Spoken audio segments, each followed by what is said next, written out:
addunyaan tun guyyuma sadii qofa khalee arraafi boru khalee jiraanneeti hanga guyyaa qiyaamaatitti guyyaan akka khalee yoomillee hin deebi'u.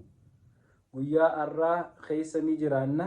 guyyaan arraa kun zalaalamiif hin taa'u sa'aa 24 qofaa ni dhuma.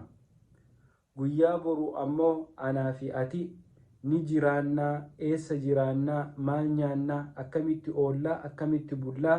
wanni irraa beeynuu takkailleenuu hin jirtu jechuudha. guyyaa sadeen kanaaf jennee akka ciisa waliin kunne wal waanyinee akka wal dhabamsiisuuf hin hawwine. guyyaa kana sadeen kanaaf jennee akka hamtuu walirratti hin yaadne, akka wal dhabamsiisuuf hin yaalle. guyyaa sadeen kanaaf jennee akka rakkoo walirratti hin finne. obboleessa kiyya obboleettii tiyya khalee dabarsinee jirra. khaleen yoomillee hin deebitu. wanni ati guyyaa khalee dalagattee siif ol kaayyamte guyyaa khalee if duuba deebitee sirreessuu hin dandeessu, tolchuu hin dandeessu, waan biraa tirfii itti dabaluu hin dandeessu. sa'aa 24 san qofa waan ati gooteenuu dabre khayrii keessa dalagattu, hamtuu keessa dalagattu guyyaan kalee dabree jiraa jechuudha. sheenawuun sin barbaachisu. guyyaan arraa kan keessa jirtu kana. guyyaan arra keessa jirtu kun zalaalamsiif hin taahu.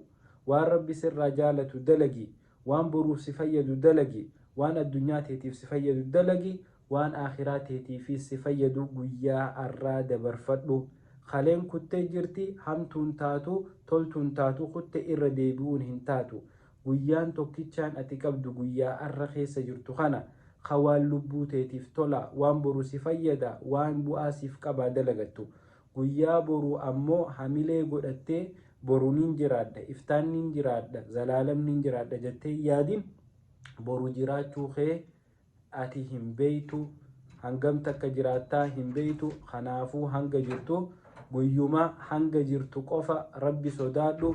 guyyaa hanga jirtu kana keessa toltuu tee dalagii bareeffadhu, dabarfadhu. guyyaan khalee kute sin sheenessin. guyyaan arraa keessa jirtaa bu'aa irraa buufadhu. guyyaa boru ammoo jiraachuu fi dhabamuu keetuu hin beeytu, hedduu itti hin yaadin. tanaaf obboleeyyan kiyya guyyaalee sadeen kana akkaan bu'aa irraa haa buufannu. rabbi subhaanahu wa ta'aalaa warra khalee khayrii dabarsate rabbi nu haa godhu.